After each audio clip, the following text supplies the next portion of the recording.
Assalamualaikum warahmatullahi wabarakatuh. Waalaikumsalam warahmatullahi warahmatullahi wabarakatuh. Apa kabarnya hari ini? wabarakatuh. Suara Ibu jelas terdengar di sana? Jelas Bu, jelas. Sebelum kita mulai belajar, siapa yang mau pimpin doa? Sebelum kita mulai pelajaran, marilah kita berdoa menurut kepercayaan masing-masing. Berdoa mulai, berdoa selesai. Terima kasih. Ibu mau flashback ke belakang tentang materi massa jenis. Ada yang masih ingat tentang materi massa jenis? Apa itu massa jenis? Kita punya air dan minyak. Massa jenis yang lebih besar itu air atau minyak? Air Bu. Massa jenis itu adalah perbandingan antara massa dengan volume. Apa itu gaya? Tarikan atau dorongan. Iya betul Salsabila, terima kasih. Apakah yang kita perlukan untuk minum dan mandi? Air Bagaimana caranya air bisa sampai ke tempat kita? tidak mengalir, Bu. Air dan udara merupakan contoh dari fluida. Ibu izin share screen. Oke, sudah terlihat? Sudah Bu. Tadi kalian sudah absen di Telegram. Kemudian kita akan membahas sedikit tentang fluida merupakan zat yang dapat mengalir. Contoh fluida itu tadi ada dua. Ada zat cair dan ada gas. Fluida dikelompokkan menjadi dua. Ada fluida statis adalah fluida dalam keadaan diam. Contoh fluida statis. Air dalam gelas. Betul sekali. Itu adalah contoh dari fluida yang diam. Kemudian fluida dinamis. Fluida dalam keadaan mengalir. Contohnya. Air yang mengalir di dalam pipa, Bu.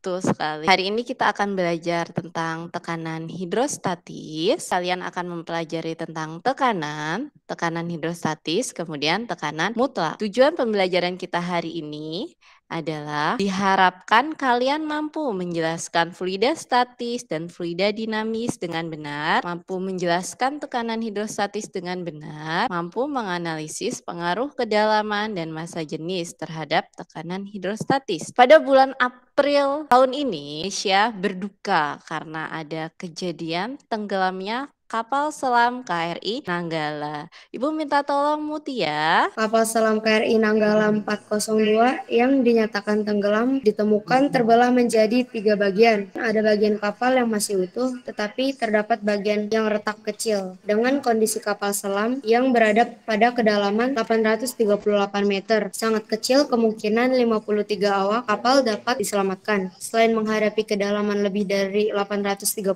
meter, pengangkatan kapal selam itu juga menghadapi tantangan karena ukuran kapal yang besar dan berat. Terima kasih Mutia. Pertanyaan apa yang muncul di benak kalian? Kenapa kapalnya bisa tiba-tiba hilang Bu?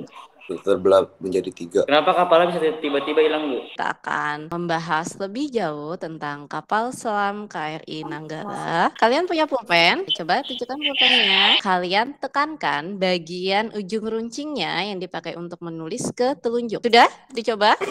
Apa yang dirasakan? Sudah, Bu. Sekarang kita balik ya, bagian belakangnya yang tumpul. Lebih sakit yang mana? Siapa yang atas, Bu? Yang atas, yang ujung runcing. Rasa sakit itu bisa menggambarkan besar tekanan yang diberikan. Semakin kecil atau semakin runcing tekanan yang dihasilkannya semakin besar ya.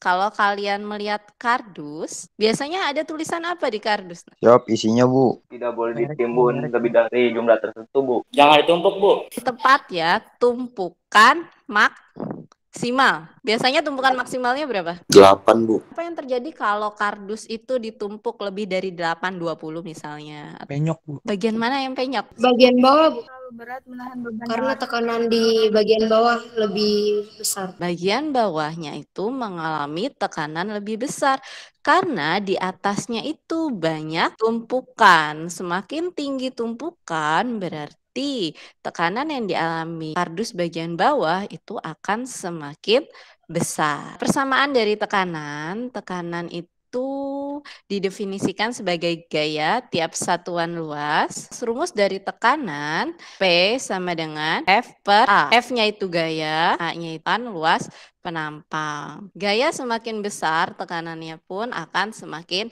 besar. Kebalikan dengan luas penampangnya. Jika luas penampangnya semakin kecil, tekanannya akan semakin Besar, Bu. Di sini ada gambar laut dan gunung. Tekanan udara antara di laut dengan di gunung lebih besar di mana? Gunung, Bu. Di laut, Bu. Kenapa tekanannya lebih besar di laut? Karena hutannya sedikit. Kalau di gunung, kenapa lebih besar di gunung? Datarannya lebih tinggi, Bu. Karena udaranya semakin tinggi, Bu. Ya, udaranya semakin tinggi, Bu. Fenomena kardus tadi kan semakin banyak tumpukannya, berarti tekanan yang paling besar itu yang ada di mana? Di bagian bawah kardus dibandingkan bagian atas. Sama halnya dengan kardus tadi. Di sekitar kita ini ada udara. Partikel udara sama seperti kardus. Mereka saling bertumpukan dari atas permukaan laut sampai dengan atmosfer bumi. Mereka bertumpukan terus sampai atas. Berarti tekanan udara yang paling besar itu ada di Siap laut, Bu. yang tekanannya besar ternyata ada di atas permukaan laut. Sekarang kalian buka deh, kita lanjutkan diskusi tentang kapal selam KRI Nanggala yang kemudian ada percobaan tentang tekanan hidrostatis. Sekarang coba kalian buka linknya, Ibu sudah share linknya di grup. Katup kerannya ini ditarik, airnya jadi terisi. Kemudian kalian klik bagian grip di sini, ini untuk mengetahui kedalaman zat cairnya. Kita ambil pressure, ini alat ukur tekanannya. Kita letakkan di kedalaman 1 meter. Ujung runcing pressure-nya ini pas ya, naruhnya harus pas di kedalaman 1 meter. Di sini langsung terbaca nilai tekanannya. Nanti kalian catat nilai tekanannya. Nah, sekarang kalian lanjutkan percobaannya di kelompok dan berdiskusi melalui WA group. Sudah selesai, Nak? Oke, kita bahas saja langsung ya. Tekanan hidrostatis pada kedalaman 0 meter, 1 meter, dan 2 meter, mana yang lebih besar? 2 meter, Bu. Apabila dirubah, aktifkan bagian atmosfernya, tekanannya bagaimana? Siap makin naik. Kalau zat cairnya dirubah, semakin Berubah besar atau jadi semakin lebih kecil? rendah, Bu. Semakin kecil, Bu. Bagian gasolin atau honey? Gasolin, Bu. Kalau untuk haninya makin besar. besar. Pada kedalaman 2 meter, bagaimana tekanannya? Siap berbeda, Bu. Semakin bertambahnya kedalaman suatu fluida, maka tekanan hidrostatis juga semakin besar. Oleh karena itu, hubungan antara tekanan hidrostatis dan kedalaman adalah berbanding lurus. Oke, untuk yang nomor 15-nya. Semakin besar massa jenis benda, maka semakin besar tekanan hidrostatisnya, Bu. Terima kasih, Mutia. Oke, kalau untuk percobaan yang kedua, ini ada 2 buah wadah. Wadahnya bagian atasnya berbeda bentuk. Yang satu mengecil di atas, yang satunya lagi membesar di atasnya ya. Nah, untuk tekanan hidrostatis di sini, tadi kalian diminta meletakkan alat ukur tekanannya di kedalaman 2 meter. Bagaimana hasilnya tekanan pada bejana kiri dan bejana kanan? Mana yang lebih besar, mana yang lebih kecil atau sama? Siap, yang sebelah Hanya kiri berbeda. 127.997, Bu. Sebelah kanannya? 128.363 kPa, Bu. Angkanya hampir mirip ya, hanya beda bagian belakangnya. Berarti dari sini kita dapat menyimpulkan bahwa bentuk wadah atau bentuk bejana ini tidak berpengaruh terhadap tekanan statis di bawahnya. Yang berpengaruh itu adalah jumlah zat cair yang bertumpuk di atasnya.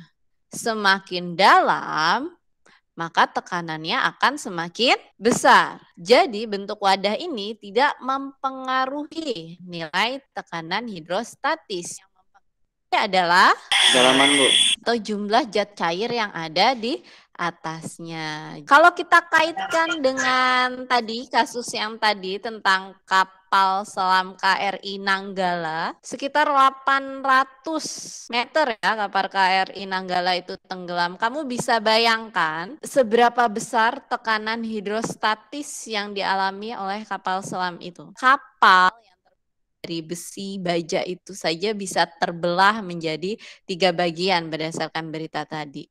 Bagaimana dengan tubuh manusia, tubuh awak kapalnya? 2 buah benda, kubus dan kapal selam ini, dia akan mengalami tekanan pada setiap sisinya dengan arah yang tegak lurus dengan permukaan bendanya yang diakibatkan oleh jumlah fluida yang ada di atasnya. Semakin dalam dia, tekanan yang diberikan pun akan semakin besar. Rumus tekanan hidrostatis adalah pH sama dengan rho GH. Rho-nya itu adalah massa jenis gravitasi bumi, kemudian H-nya itu adalah kedalaman. Kemudian ada lagi tentang tekanan mutlak. Tekanan udara di atas permukaan airnya itu juga dihitung, tidak diabaikan. Jadi tekanan mutlak ini tekanan hidrostatis yang di bawah air tadi, kemudian ditambahkan dengan tekanan udara yang ada di atas permukaan zat cair. Punya contoh soal ya.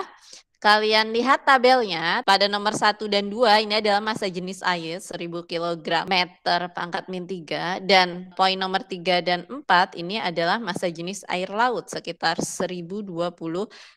Kemudian ini adalah variasi kedalaman dan ini gravitasi bumi. Dari tabel ini kalian analisis nilai tekanan hidrostatisnya. Poin yang A itu lebih besar dari 2. Benar tekanan hidrostatisnya? Oke, berarti yang A ini salah. Kemudian yang B, tekanan hidrostatis di nomor 2 lebih besar dari nomor 3. Benar atau salah? Salah, Bu. Yang lebih besar yang mana? Yang 3, Bu. Yang lain bagaimana? C, 1 dan 3 sama. Beda, Bu. Ya, berbeda, Bu. Yang D, 2 dan 4 sama. Berbeda, Bu. Siap berbeda. Berarti jawabannya yang mana nih? Dari tadi tidak semua. Kalau yang E, 3 lebih besar dari 4. Salah, Bu. 4 lebih Salah, besar. berarti yang benar yang mana? Nanti coba kalian cek lagi ya untuk poin B-nya yang benar yang mana. Kesimpulan dari pembelajaran kita hari ini. Ibu minta tolong Hanif. Pertama, kedalaman mempengaruhi nilai tekanan. Bentuk dari wadah sama sekali tidak mempengaruhi tekanan. Ada yang mau menambahkan? Kapal selam KRI Nanggala tidak dievakuasi karena tenggelam dalam kedalaman 800 meter sehingga tidak memungkinkan untuk dievakuasi, Bu. Terima kasih Hanif dan Rifki. Kita beri tepuk tangan. Oke, sampai sini ada pertanyaan? Siap, Cukup, Bu. Minggu depan kita akan belajar tentang hukum Pascal, materi hukum Pascal. Ibu sudah share ya, gabung dengan materi tekanan hidrostatis ini ada di Google Classroom kalian. Dan jangan lupa latihan soal yang ada di LKPD tadi belum dikerjakan ya. Latihan soalnya dikerjakan, nanti dikirim di Google Classroom. Kita berdoa terlebih dahulu. Ijon, tolong pimpin doa lagi Ijon. Ya, Bu. Sebelum kita mengakhiri pelajaran, marilah kita berdoa menurut kepercayaan masing-masing. Berdoa mulai, berdoa selesai. Assalamualaikum warahmatullahi wabarakatuh. Waalaikumsalam warahmatullahi wabarakatuh.